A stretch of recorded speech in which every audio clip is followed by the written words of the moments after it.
que ce jour est à toi. Sois loué, sois élevé, Maître, parce que ces lieux t'appartiennent et toi, tu nous y as conviés afin que nous recevions la vie qui vient de toi par ta parole. Nous rendons, Seigneur éternel, ces lieux redoutables par ta présence. Et nous disons, ô éternel Dieu vivant, que tout genou fléchit au devant de toi dans le nom puissant de Jésus. Nos corps s'ouvrent afin que toi seul, tu y sèmes la vie et que toi seul, tu sois celui qui va illuminer notre vie, notre marche et notre sentier. Reçois honneur, toi qui n'as jamais partagé ta gloire. Nous nous effaçons totalement afin que toi tu paraisses et que tu nous parles dans le nom puissant de Jésus. Amen. Amen. Amen. Amen. Bonjour à tous. Oui, que le Seigneur nous bénisse. Oui, je sens réellement qu'il y a déjà un vent de Pentecôte. C'est cette semaine, à la fin de la semaine, que nous aurons la Pentecôte. C'est le dimanche prochain qui est le dimanche de Pentecôte. Mais nous sentons déjà ce vent-là. Même du côté des interprètes. Nous pouvons encore très bien acclamer. Très très bien acclamer le Seigneur. Amen. Amen. Non, je rends grâce à Dieu parce que c'est le premier dimanche où je vais me tenir devant le peuple de Dieu tout en étant grand-père officiellement. Amen. Beta maboko beta mololo. Mololo ezawapi maboko ezawapi. Beta maboko beta mololo. Amen. Amen. Ah, vous avez compris, hein? Il a eu son fils hier. Amen. Amen. Et c'est pourquoi je glorifie le Seigneur. Amen. Amen. Amen. Il a permis que je puisse inaugurer la deuxième génération. Pas par la fenêtre, mais officiellement. Amen.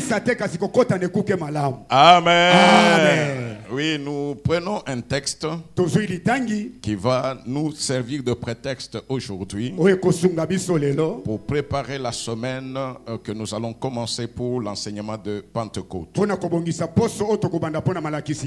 Exode 32, 25 à 29. Le thème, c'est la Pentecôte et la sacrificature. C'est ça. Allez, nous acclamons pour lui. Donc, il y a deux choses que nous allons essayer de mettre ensemble. Comprendre le temps de Pentecôte et son rapport avec la sacrificature. Amen. Amen. Mais nous allons beaucoup plus entrer dans cela à partir de mardi. Parce que le séminaire commence cette fois-ci à partir de mardi jusqu'au dimanche. C'est tellement intéressant. C'est une période de vie. Et tout chrétien doit comprendre ces choses-là. Amen. Amen. Nous lisons. Moïse vit que le peuple était livré au désordre. Et qu'Aaron l'avait laissé dans ce désordre, exposé à l'opprobre parmi ses ennemis. Moïse se plaça à la porte du camp et dit: à moi ceux qui sont pour l'Éternel. Et tous les enfants de Lévi s'assemblèrent auprès de lui. Il leur dit: ainsi parle l'Éternel, le Dieu d'Israël, que chacun de vous mette son épée au côté,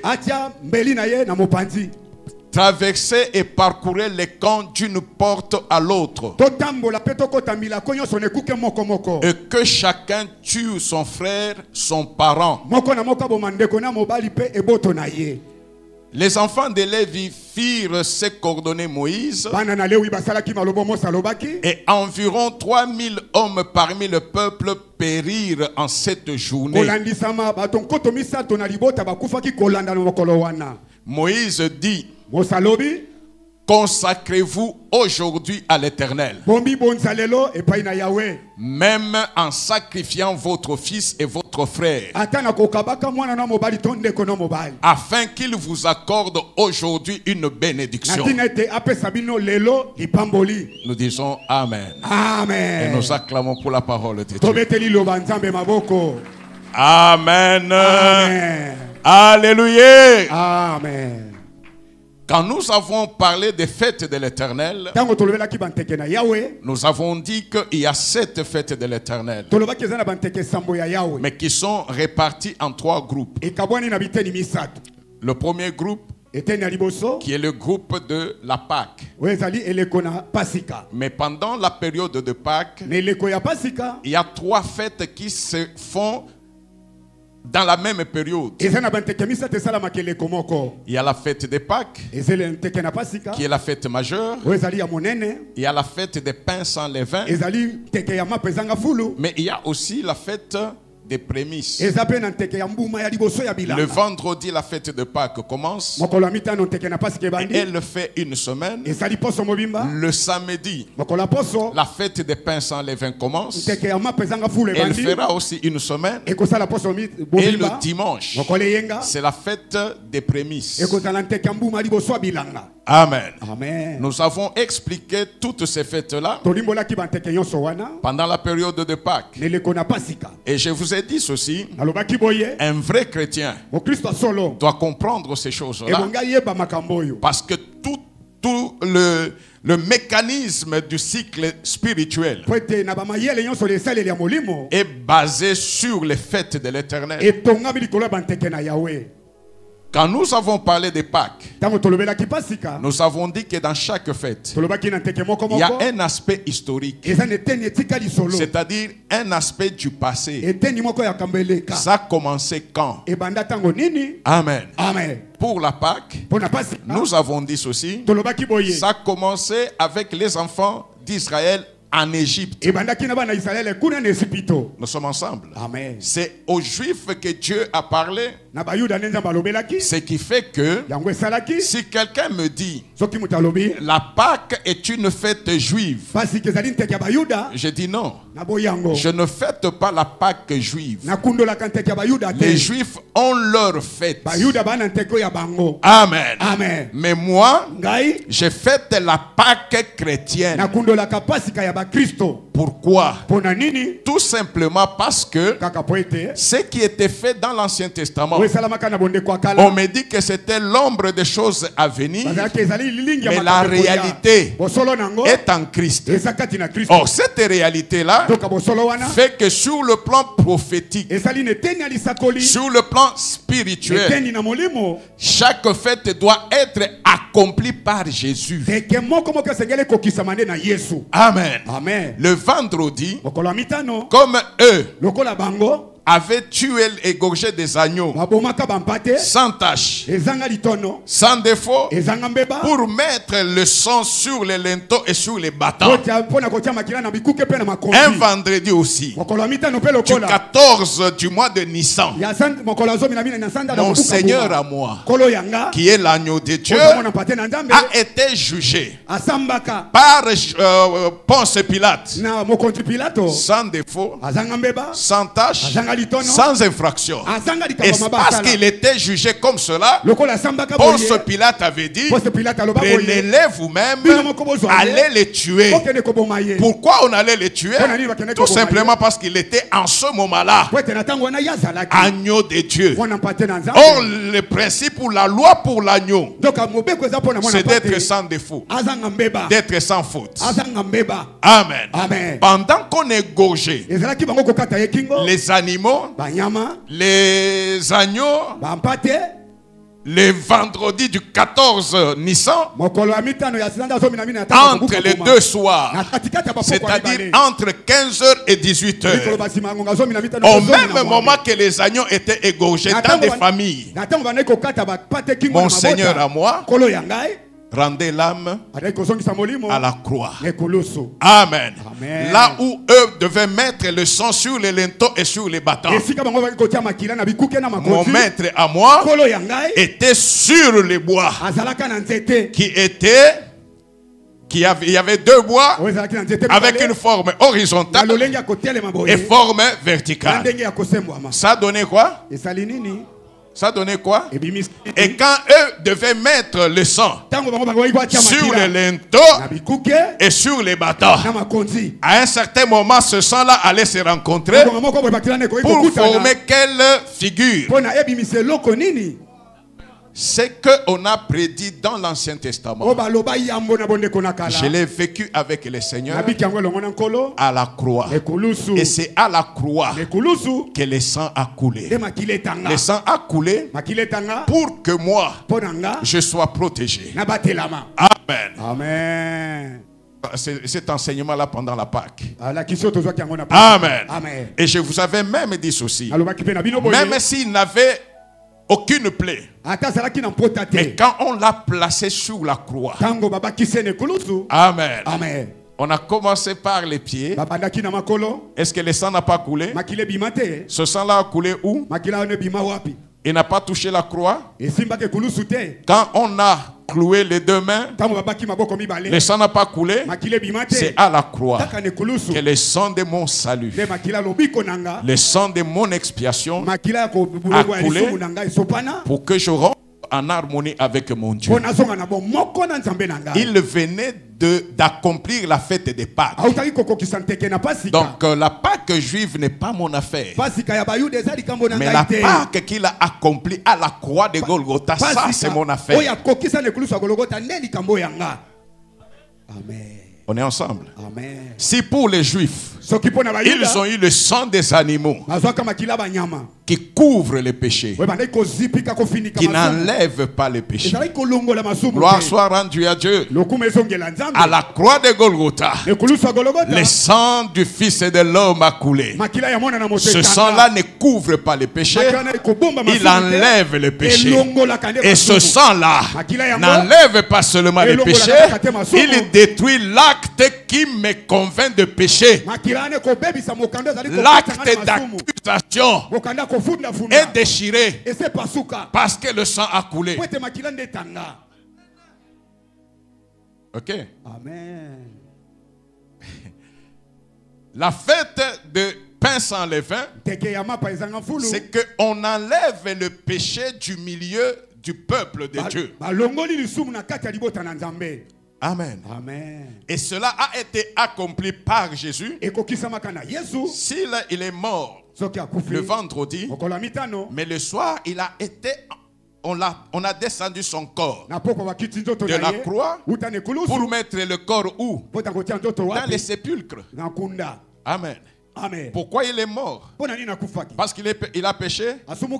Non, il n'a pas péché. Mais parce qu'il a porté les péchés. Même si lui n'a pas péché, son corps était couvert, était porteur du péché du monde. Comme le péché c'est le levain, et que le levain devait être caché, ce corps-là qui a porté les péchés devait être caché dans les sépulcres. Il venait d'accomplir la fête des pains sans levain. Le dimanche, amen, c'est le jour où tout Israël, chaque famille allait au champ pour prendre les prémices, les plantes qui arrivent à maturité avant les autres. Amen.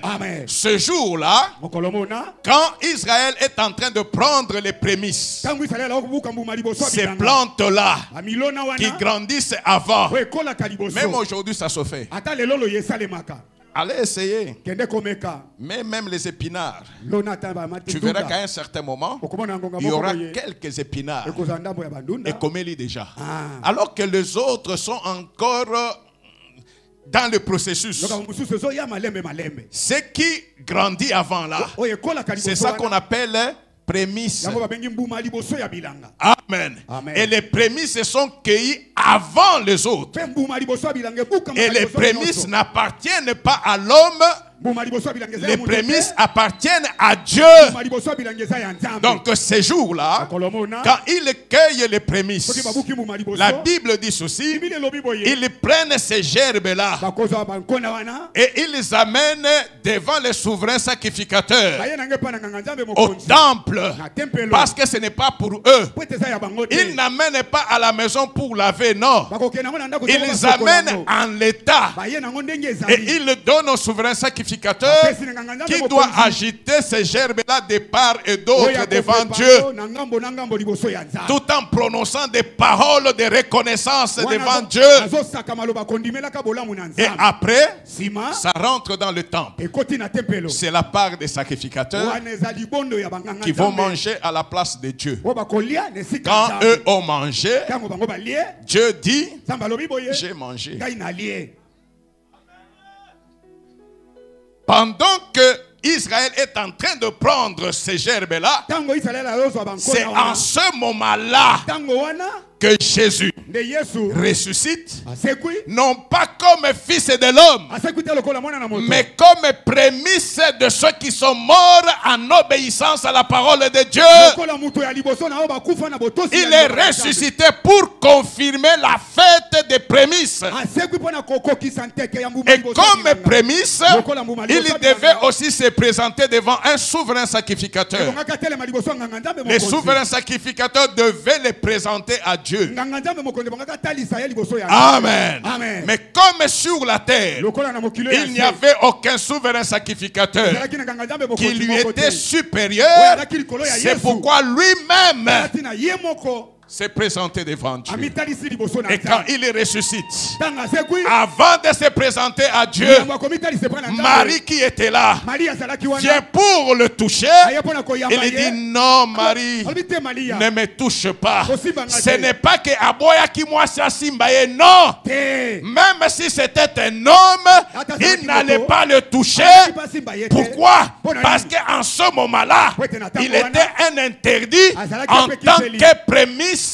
Il devait être touché par les souverains sacrificateurs. Et comme il n'y avait aucun souverain sacrificateur, lui-même en tant que souverain sacrificateur, selon l'ordre de Melchisedec, qui n'est pas un ordre de famille, d'éternité en éternité, il est souverain sacrificateur. Lui-même s'est saisi, En ce moment-là, Marie n'était pas souverain sacrificateur. Pierre est venu au cimetière, il n'était pas souverain sacrificateur. Jean est venu, il n'était pas souverain sacrificateur. Il n'était pas digne de toucher les prémices appelées Jésus-Christ pour les présenter à Dieu. C'est pourquoi il a dit à la femme, ne me touche pas. Amen. Je ne suis pas encore allé chez mon Père. C'est-à-dire, je ne me suis pas encore représenté. Moi que tu vois là, je suis les prémices de vous tous qui avez cru en moi. Amen. Comme je suis ressuscité, je vais dire au Père, Père, me voici. De sorte que tous ceux qui sont en moi vont ressusciter et ils seront en moi et avec toi d'éternité en éternité. Amen. Amen. Amen. Alléluia. Amen. La Bible dit ceci. À partir de ce dimanche-là, de ce jour-là, où on a prélevé les prémices, vous compterez cette semaine Amen. Amen. Vous compterez 7 semaines. Okotanga baposo sambo. Papa, tu peux nous mettre Lévitique 23 à partir de 15. Vous Vous allez compter 15 semaines. Depuis le lendemain du sabbat, du jour où vous apporterez la gerbe pour être agité de côté et d'autre, vous compterez 7 semaines entières. Attends. Ok. 7 semaines, c'est combien de jours? Combien? 49 jours. Ok, on passe au verset 16. Vous compterez 50 jours jusqu'au lendemain du 7e sabbat. Ok, nous allons 7 semaines. La 7e semaine, c'est un sabbat. Donc ça se fait de samedi à samedi. Ok? Nous arrivons le samedi de la 7e semaine. C'est combien de jours? 49 jours. Et là, on dit, vous compterez 50 jours jusqu'au lendemain du 7e sabbat. Ah, c'est-à-dire, nous avons compté 7 semaines. Le lendemain de la 7e semaine, c'est ce qui nous amène au 50e jour. Et vous ferez à l'Éternel une offrande nouvelle.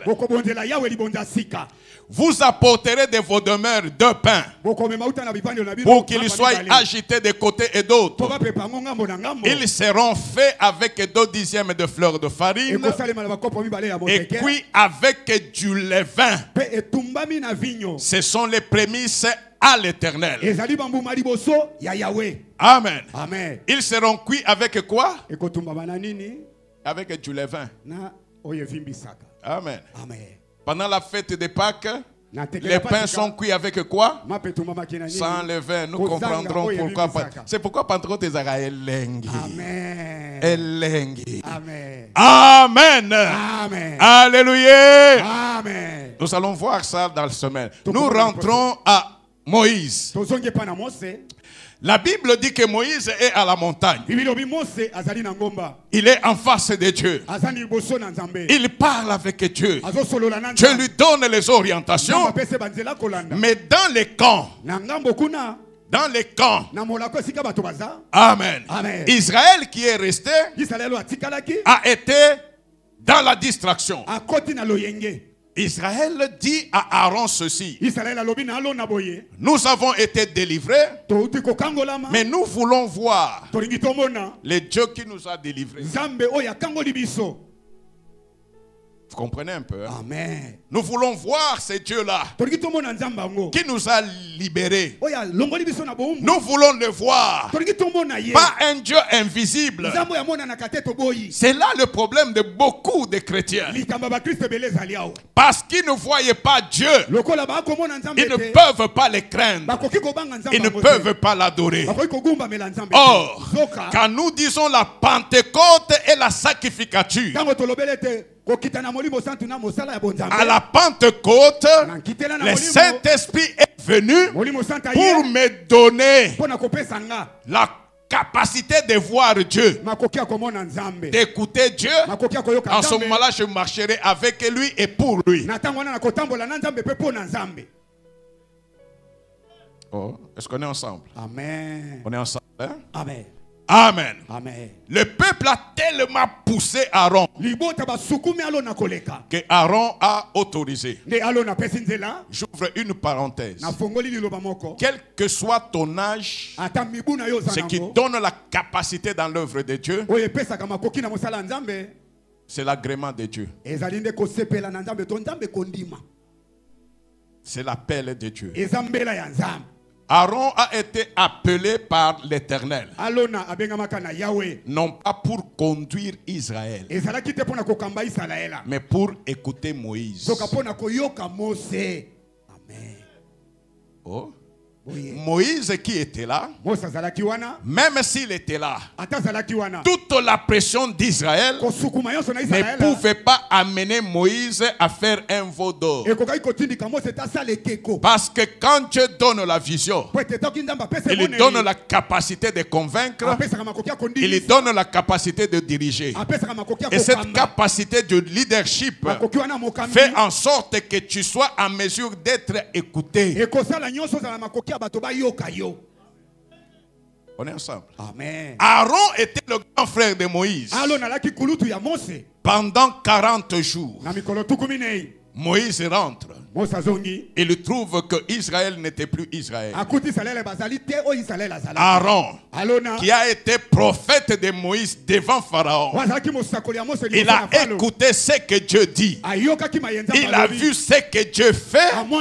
Mais Aaron n'a pas été capable de défendre les intérêts de Dieu. Amen. Amen. Il a fait un veau d'or. Et Israël était devant le veau d'or, en train de danser et de chanter. Les gens s'est dénudés. Amen. Amen. Et là, Dieu dit à Moïse, des gens m'ont abandonné. Quand Israël est dans la voie de Dieu, c'est le peuple de Dieu. Quand Israël est à côté, Dieu dit à Moïse, des gens. Vous comprenez, hein? Ça n'a pas tellement changé. Quand il y a de bonnes actions que les enfants font, papa se tape sur la poitrine. Mes enfants sont intelligents. Mes enfants sont. Et quand il y a une bêtise, je te le disais. Tu as vu avec tes enfants, hein? Tu as vu. Cherche une solution avec tes enfants là. Amen. Amen. Non, un bon père, c'est celui qui sait endosser. Amen. Amen. Dieu, même quand il dit des gens, c'est lui qui s'est relevé. Il relève et Moïse et Israël. Amen. Amen. Moïse descend, on va vite. Il trouve ce désordre. Qu'est-ce qu'il va faire?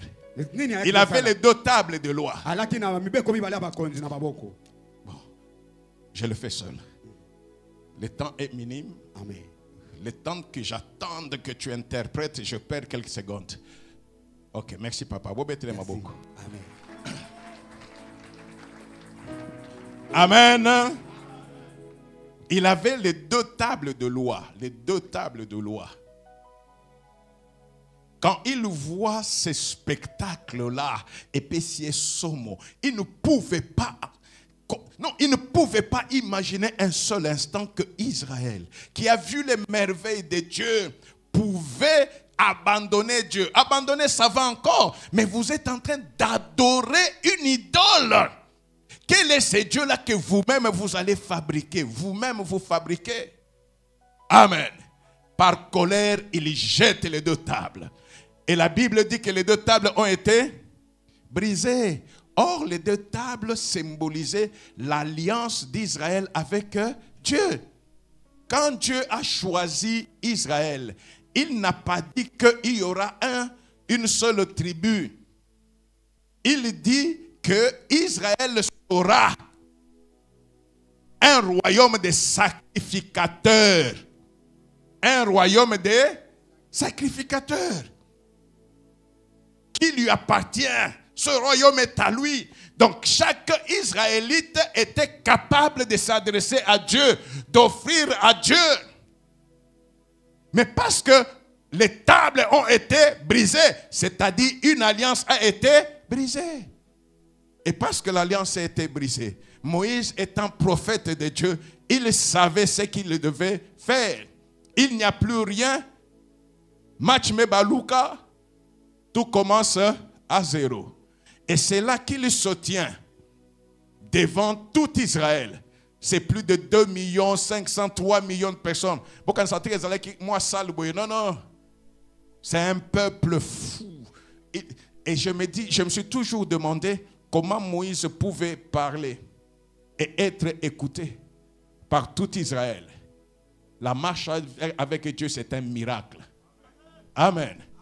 Pour une petite salle comme ça, j'ai besoin d'un micro. Mais lui, c'était des gens qui s'étendaient jusqu'on ne sait où. Mais il parlait, Israël faisait quoi? Écoutez. Écoutez, sans micro. Amen. Et il a dit que tous ceux qui sont pour l'Éternel. Vous pouvez nous remettre ce texte-là. Aujourd'hui, je veux expliquer, qu'on comprenne d'où est venue la sacrificature des Lévites. Amen. C'est de cette sacrificature-là que nous allons comprendre en quoi nous sommes sacrificateurs et quel est le rapport avec Pentecôte. Moïse se plaça à la porte du camp et dit: à moi ceux qui sont pour l'Éternel. Laisse là-bas. Il a demandé que qui passe derrière lui? Les enfants d'Israël? Les Lévites? Les Rubénites? Il a dit que à moi ceux qui sont pour l'Éternel. Parce qu'un sacrificateur appartient à Dieu. Un sacrificateur appartient à Dieu. Nous verrons que même si la Bible dit tout chrétien est sacrificateur. La Bible ne dit pas tout celui qui entre dans l'église est sacrificateur. Non! L'église est composée en grande partie des hommes et femmes qui n'ont rien à voir avec Dieu, et cela a amené la faiblesse de l'église. Comme quand Israël est sorti de l'Égypte, il y a eu des ramassis qui ont suivi Israël. Pourquoi? Ils ont vu ce que leur Dieu a fait. Ils ne connaissent pas ces dieux-là. Ils n'ont rien à voir avec ces dieux-là. Écoutez, David est l'homme selon le cœur de Dieu. Quand il cède le trône à son fils Salomon, il lui dit: Salomon, sers Dieu. Il a dit ça? Il n'a pas dit Salomon, sers Dieu. Il a dit d'abord à Salomon: et toi, Salomon, mon fils, connais bien le Dieu de ton père. Connais bien le Dieu de ton père et sers-le d'un cœur dévoué et sincère. Connais. Tu m'as vu. Tu as vu comment ce Dieu-là a marché avec moi. Comment il a fait? Tu étais dans ma maison, Salomon. Maintenant, connais d'abord bien ce Dieu-là. Quand tu le connaîtras, tu le serviras.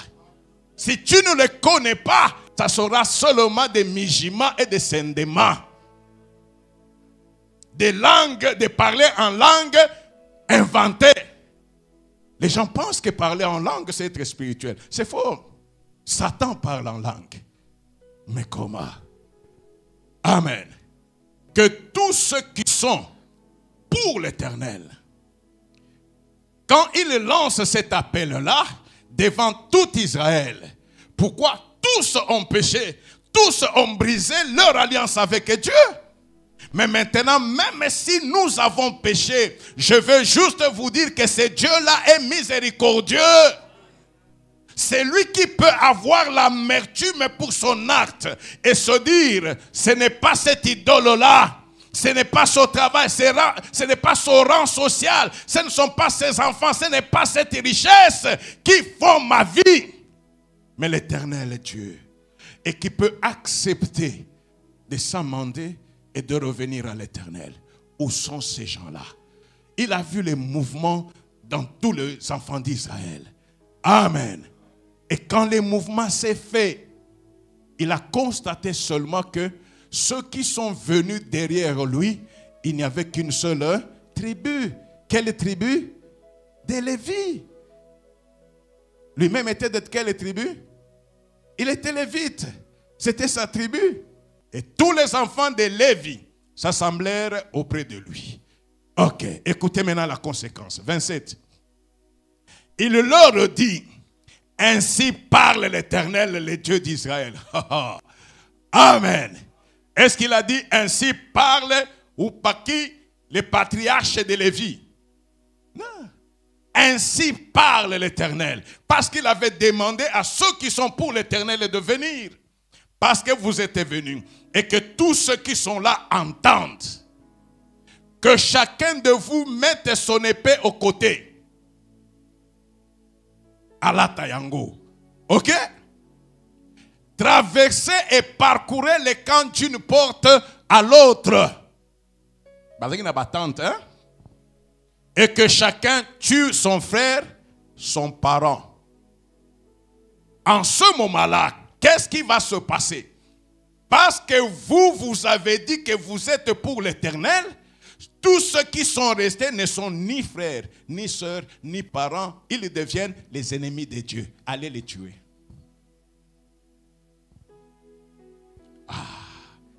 Amen. Amen. Et ils ont, chacun a pris son épée. Passons à 28. Les enfants de Lévi firent ce qu'ordonnait Moïse, et environ 3000 hommes parmi le peuple périrent en cette journée-là. Combien de Lévites étaient morts ce jour-là? C'est ceux les Lévites qui ont tué. Mais eux ont perdu combien? Aucun. Aucun Lévite n'est mort.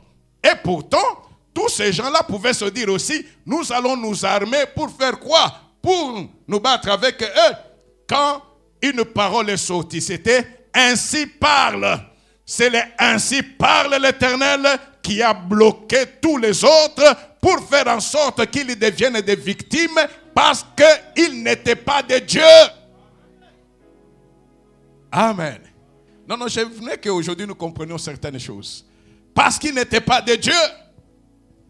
Et il y a eu 3000 personnes. Matanga et Koti. Mais la gloire est revenue à Dieu. Pourquoi? Parce que ce jour-là, la sacrificature qui était collective, nationale, tout enfant d'Israël était sacrificateur, les choses ont changé. Sur 12 tribus, une seule tribu avait les prérogatives d'être reconnue comme un sacrificateur de l'Éternel. Et toutes les autres tribus devaient passer par les Lévites pour offrir à Dieu, pour chanter, pour tout service dans le temple, tu dois passer par les Lévites. Parce que les Lévites ont tué. Allons au 29. Moïse dit, consacrez-vous aujourd'hui à l'Éternel. Se consacrer, c'est-à-dire quoi? J'abandonne ce que j'étais pour aller m'attacher à l'Éternel. La consécration ne peut pas se faire sans abandon. C'est quand on a abandonné qu'on peut se consacrer. C'est quand on se consacre, toute notre attention est pour l'Éternel. Dieu qui voulait que Samuel se consacre à lui, il appelle Samuel. Samuel écoute et répond. Amen. Présent. Mais Samuel va se présenter chez qui? Chez Élie. Même quand Samuel a dit présent, papa, je suis là. Dieu qui sonde les reins et les cœurs. Il a vu dans Samuel qu'en répondant, Samuel ne savait pas que c'était Dieu. Samuel pensait que c'était le pasteur. Et Samuel est parti se présenter chez les pasteurs. Est-ce que Dieu lui a parlé? Non. 3 fois le même exercice s'est fait. Et c'est la 3e fois que le pasteur va se dire, non.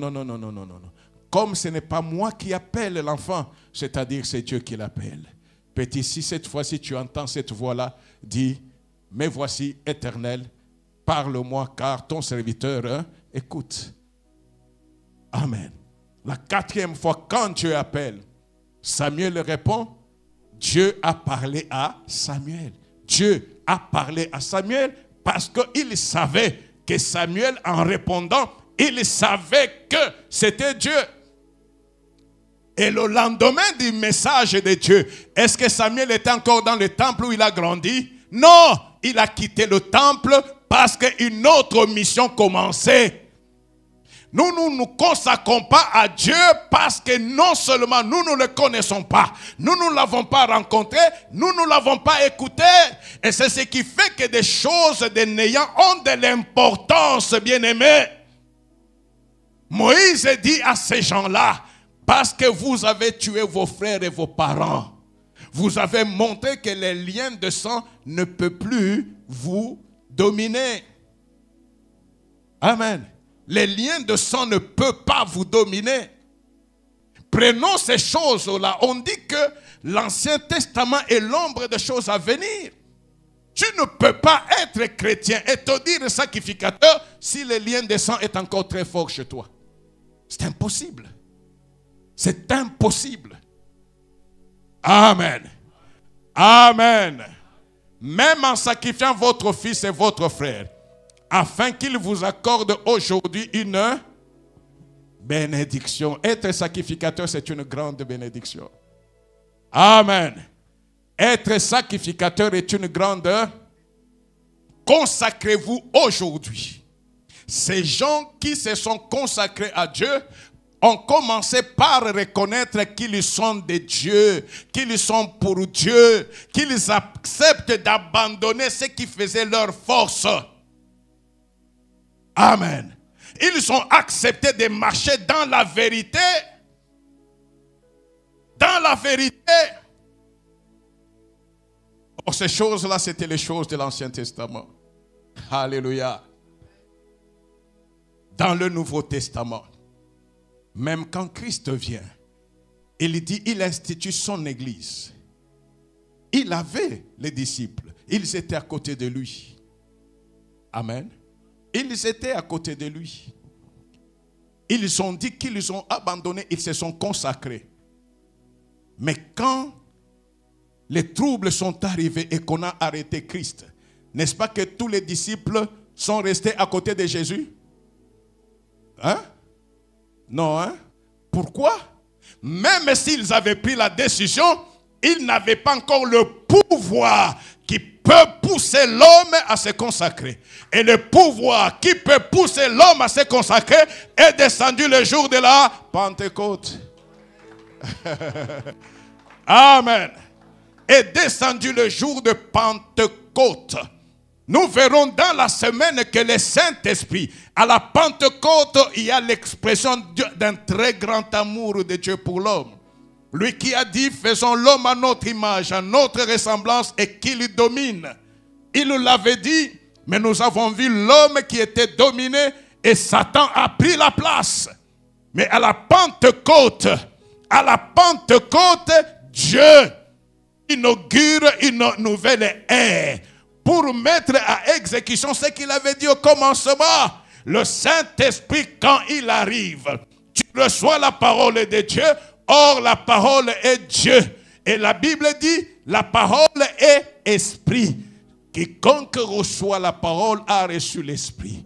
Et quiconque a reçu l'esprit a reçu Dieu. À la Pentecôte, le rendez-vous de la substitution où Dieu accepte de venir et d'entrer dans l'homme. À la Pentecôte, Dieu choisit de se dire, je ne reste pas sur mon trône, je viens faire mon trône dans l'homme qui m'a accepté. Et c'est parce que Dieu vient qu'il te donnera la capacité à kolingaye, de négliger tout le reste, parce que la connaissance de Dieu fait que ce que tu considérais comme gain, tu le vois comme étant de la boue. C'est la connaissance de Dieu. Tu peux faire des études et des études. Ces études-là ne te permettent pas de connaître Dieu. Amen. Alléluia. Acte 2, 37. Après avoir entendu ces discours, c'était quel jour là? Ça c'est Pierre qui parle. C'était quel jour? Mais le jour de la Pentecôte. Amen. Je vous avais dit ceci, la Pentecôte n'a rien à voir avec le Saint-Esprit. La Pentecôte, c'était la fête de la moisson. C'était le jour où Israël, après que Dieu a bouffé sa part avec les prémices, 50 jours après, Israël aussi entre dans les champs pour faire quoi? Pour moissonner. Moissonner pour qui? Pour lui-même. Le peuple a moissonné pour broucouter, pour manger. Pas pour aller donner à Dieu. Non, ça n'appartient pas à Dieu. Mais dans ce que le peuple a pris, il y aura quelque chose qui lui donnera à Dieu comme offrande. Mais cette fois-là, c'est selon le cœur de l'homme. Amen. Alléluia. On dit qu'ils étaient dans la chambre haute, 120 personnes, hommes et femmes, en train de prier, en train de prier. Pourquoi pendant qu'ils priaient là, ils ont fait 10 jours dans la chambre haute? Pourquoi déjà dès le 5e jour, ils ne pouvaient pas sortir et parler? Ils n'avaient pas la force. Ils avaient la volonté, ils pouvaient vouloir, mais n'avaient pas la force, ils n'avaient pas le pouvoir. Alléluia. Même quand Jésus dit à Pierre, tu es Pierre, sur cette pierre, moi je bâtirai mon église. C'est le même Jésus qui regarde Pierre et qui dit, Pierre, quand toi tu seras converti, tu affermiras tes frères. C'est-à-dire, Pierre, je sais que la volonté est là, mais tu n'as pas encore l'équipement. Attends, quand tu auras l'équipement, tu seras un modèle pour les autres. Et l'équipement ne vient pas parce que nous nous sommes levés, mais l'équipement vient parce que nous avons reçu la parole de Dieu. Nous avons reçu le Saint-Esprit. Alléluia. Si le Saint-Esprit est Dieu, mais tu le reçois, il entre en toi. Est-ce que tu es encore un homme ordinaire? Tu deviens un homme de Dieu. Montunzambi. Alléluia. Après avoir entendu ces discours, ils eurent le cœur vivement touché et ils dirent à Pierre et aux autres apôtres, hommes frères, que ferons-nous? Dans la semaine, on va côté sur ces choses-là. Ces gens-là qui sont venus faire la campagne agricole, ils écoutent Pierre, les pierres qui avaient renié Jésus, les pierres qui avaient peur jusqu'aux ongles. C'est ce Pierre-là en pleine journée qui n'a plus peur, qui est sorti. Alléluia. Est-ce que c'était lui? Il y a quelque chose qui s'est passé. Dieu a donné, pas profité. Il a utilisé la fête de la moisson pour que le Saint-Esprit descende le jour de la moisson. Pourquoi? Parce que le Saint-Esprit est venu pour que l'homme moissonne. Moissonne. Qu'il moissonne quoi? Qu'il moissonne ce que Dieu a déjà planté pour lui. Oh. Si déjà Israël, pour sortir, il a trouvé grâce auprès de Dieu, et Dieu a dit, allez demander des choses et des valeurs aux Égyptiens. Amen. Est-ce que Israël n'a pas dépouillé l'Égypte? Si vous répondrez qu'à citer. Est-ce qu'il n'a pas dépouillé les vases d'or qu'ils ont pris? Ils avaient payé ça? Qui avait préparé le cœur des Égyptiens? Le moment venu, Dieu ne laisse jamais ses enfants partir de main vide. Et quand Pierre parle, c'est un autre homme. Pourquoi? Parce que le Saint-Esprit est descendu. Et directement, le Saint-Esprit descend, la nature de Pierre change. Il devient automatiquement sacrificateur. Il peut oser engager Dieu. Pourquoi il va engager Dieu? Parce qu'il a reçu la nature de Dieu en lui. L'œuvre de la croix n'a pas d'importance sans le Saint-Esprit. Amen. Les hommes aiment se donner des noms. Je suis pasteur, je suis archibishop, je suis archibishop internationalement interné. Tu peux te promener avec les Moussabi jusque là-bas avec une croix qui dépasse même la croix de Golgotha. Ces choses-là sont inopérantes. Ce qui nous intéresse, c'est la Pentecôte. Qu'est-ce que la Pentecôte nous a donné? Et si réellement tu t'es donné à Dieu, tu es devenu sacrificateur. Oh, parce que tu es sacrificateur, tu peux engager Dieu. Et quand tu engages Dieu, les hommes t'envient. Quel que soit ce qu'ils peuvent avoir, ils vont t'envier. Ceux qui ont écouté Pierre ont dit, oh mes frères, que ferons-nous? Que ferons-nous? Et toi tu es chrétien, les gens te rejettent. Les gens ne peuvent même pas croire que tu as Dieu. Non, c'est là où les gens ne pouvaient pas te croire. Que l'œuvre de la Pentecôte vient donner un cachet nouveau afin que ces gens-là comprennent que le corps c'est lui, le nom c'est lui, le rang social c'est lui, mais il y a quelque chose qui a changé. Il entraîne l'autorité et le pouvoir. L'autorité non pas ce que le monde donne. L'autorité parce que Dieu lui-même n'a pas donné, mais parce que Dieu est avec lui et dans lui. Amen. Pierre leur dit, répentez-vous. Ça c'est la part de l'homme. Et que chacun de vous soit baptisé au nom de Jésus-Christ. Là c'est déjà la part de Dieu pour le pardon de vos péchés. Amen. Voilà ce qui se fait. J'ai accepté. Je sais que je me conduis mal. Je sais que Dieu n'a pas de part dans ma vie. Mais c'est le jour où je m'arrête pour me repentir, c'est-à-dire pour changer de direction. Alléluia. Si cela est sincère, on dit que tu es baptisé au nom de Jésus. Le baptême au nom de Jésus ici, ce n'est pas que ça se fait par lui-même. Le baptême signifie être immergé dans. Et si tu es baptisé au nom de Jésus, c'est-à-dire que Paul dit, si je vis maintenant, ce n'est plus moi. Qui vit à moi? Parce qu'il a été baptisé au nom de Jésus. Les sorciers qui venaient hier de ta famille, en rentrant, ils passent aussi par toi. Yo commandez-moi terrain nini y apprentissage. Total ceux qui courent boyo et simba kabaye ta kuna panzi. Ola mukina to na la libiente yo la libiente parce que ça yo moko. Si tu es baptisé au nom de Jésus, ceux qui venaient, ils reviendront. Ils trouveront celui qui n'a ni commencement ni fin. Celui qu'on ne peut pas toucher. Ils ne peuvent plus avancer parce que tu n'appartiens plus à ta famille, mais tu appartiens à Dieu. En ce moment-là, la coutume n'a rien à voir là-bas. Tes connaissances n'ont rien à voir. Pourquoi? Tu es enveloppé dans le nom de Jésus. Et parce que tu es enveloppé dans le nom de Jésus, tous tes péchés sont... Parce qu'il a porté tes péchés à la croix de Golgotha et il en a payé les prix. Et voilà ce qui est important. Et vous recevrez le don du... Le Saint-Esprit te sera donné. Le Saint-Esprit viendra se mettre en toi. Maman Christ, le Saint-Esprit en toi. Baïna te, tu rayonneras.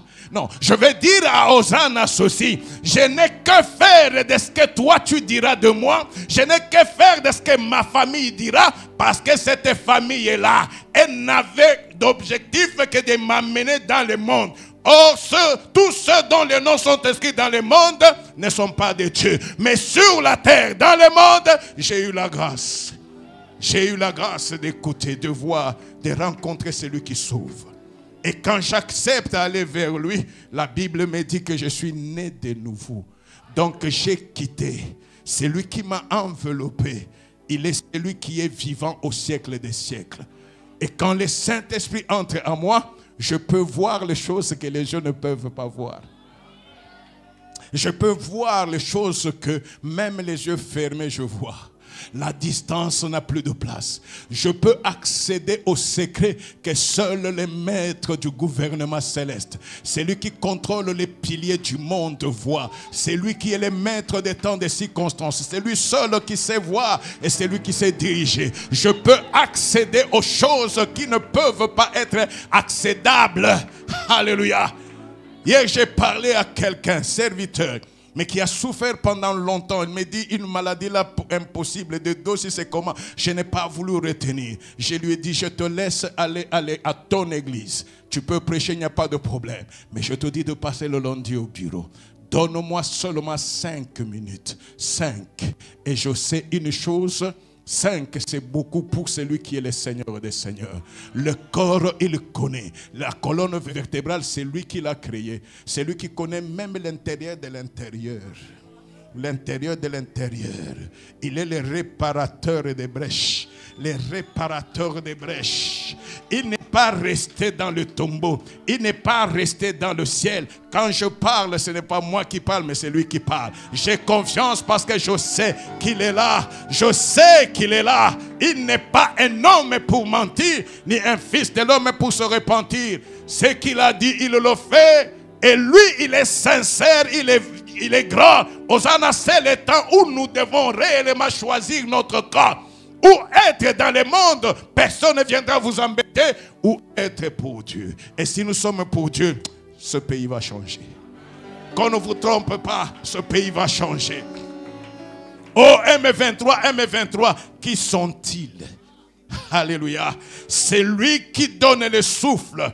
C'est Dieu. C'est lui qui peut faire en sorte que les jambes qui étaient fermes deviennent mollissantes ou quoi. C'est Dieu. Il est le seul qui a fait que des grandes armées fuient les camps de bataille en entendant des cris de combattants qui n'existaient pas. Ce Dieu-là n'a pas changé.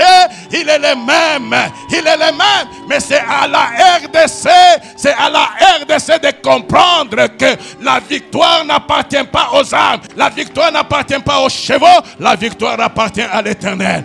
Le président a confié ce pays à l'Éternel. Et j'ai dit un jour ceci, il ne suffit pas seulement de confier le pays à l'Éternel. Mais il faut maintenant que l'Église se lève pour comprendre que le processus qui a été amorcé doit être capitalisé. Prenons cela et disons-nous, c'est lui qui a établi la RDC. Si la RDC, dans ses frontières, a tout ce que le monde envie, toi et moi, nous n'étions pas là. Nos aïeux n'étaient pas là. À Berlin, quand on faisait la table là pour rétablir, nous n'étions pas là. Mais il y avait quelqu'un qui était là. Il y avait quelqu'un qui était là. C'est lui qui a décidé que nous soyons dans ce pays. C'est lui qui a décidé de ce que le sous-sol doit avoir. Et c'est lui seul qui est le garant de notre sécurité, de notre seule victoire. Personne ne peut s'élever au-dessus de celui qui maintient la RDC dans ses mains. Personne. Personne ne peut le faire. Et cela, l'Église doit le savoir. Au lieu de rester dans des querelles vaines, au lieu de rester dans la recherche du matériel, le Seigneur qui a donné, il est le Seigneur qui s'est relevé. Alléluia. Passons au dernier. Ceux qui acceptèrent sa parole furent baptisés. Et en ce jour-là, le nombre des disciples s'augmentant d'environ 3000 âmes. 3000 âmes. Quand Moïse appelle ceux qui sont pour l'Éternel, il leur dit que chacun prenne son épée et qu'il entre, qu'il tue son frère, son parent. Et la Bible dit qu'ils ont parcouru les camps, entrant porte par porte. Là, c'était l'épée physique. Le jour de la Pentecôte, pour devenir sacrificateur et pour moissonner. Qu'est-ce que les disciples ont porté? Ils ont porté quoi? Leur épée. Quelle ceinture toi aussi? Leur épée. Et quelle était l'épée? La parole de Dieu. La parole de Dieu qui est l'épée spirituelle. Alléluia. Et par la parole de Dieu, il a parlé. Pendant qu'il parlait, il faisait quoi? Il tuait. Il tuait. Si l'homme ancien n'est pas mort, l'homme nouveau ne va pas naître. La parole de Dieu, pour faire en sorte qu'un homme soit sauvé, il faut que le vieil homme meure. Ah, mais c'est pourquoi on l'appelle l'épée. L'épée ne vient pas pour te cajoler, l'épée vient pour te tuer. Si l'homme ancien n'est pas mort, la vie nouvelle ne commence pas. Pierre a parlé. Et même quand Jésus dit, allez partout dans le monde et faites des nations, mais c'est-à-dire quoi? Prenez votre épée, mettez à vos côtés. Si vous êtes de moi, parcourez les camps. Allez porter à... Et faites quoi? Tuez vos frères, vos parents. Ils ont besoin de cela. Si vous leur laissez cette vie-là perdue, la gloire ne revient pas à Dieu. Mais combien font ça? Combien? Qui utilise l'épée de Dieu? Qui? On peut être pasteur, ancien, diacre, ceci. Non, nous voulons des titres. Dieu n'a pas besoin de titres dans l'église. Dieu a besoin des ouvriers et des sacrificateurs. La Pentecôte nous ramène à notre véritable statut. Ne tuons pas l'église de Dieu. Ne tuons pas cette église-là. Amen. Jésus, on lui dit, mais dis à tes gens de cesser de t'adorer, de crier, de te louer. Il dit, je peux leur dire, si elles se taisent, même les pierres, ici dans cette église, quelquefois ce ne sont pas ceux qui paraissent qui sont serviteurs. Dieu connaît ceux qui lui appartiennent. Mais l'appel que je fais aujourd'hui est que soyons sincères avec Dieu. Non, soyons sincères avec Dieu.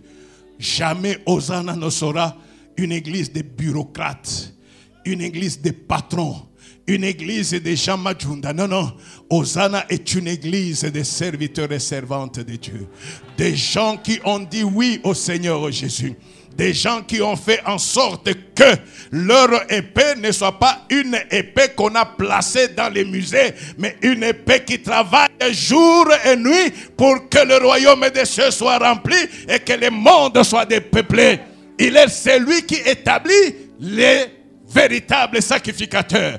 Et comme les Lévites, quand ils ont accepté cela, ils n'appartenaient plus à Israël. Leur part était détenu par Dieu. De la même façon, celui qui est chrétien n'appartient plus à sa famille biologique. Il appartient à Dieu. Et Dieu fait quoi? Dieu fait quoi? Avec la parole qu'il t'a donnée, tu sèmes. Et parce que tu sèmes, tu rentreras maintenant à la signification de Pentecôte pour moissonner.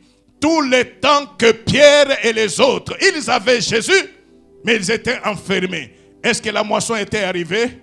Mais quand ils sont sortis, en parlant, ils ont sémé. En donnant la bonne nouvelle, ils ont sémé. Et après la sémaille, il y a eu la moisson, 3000 âmes. Dans l'Ancien Testament, 3000 âmes. 3000 étaient mortes par l'épée physique parce que les sacrificateurs avaient accepté de se joindre à Dieu.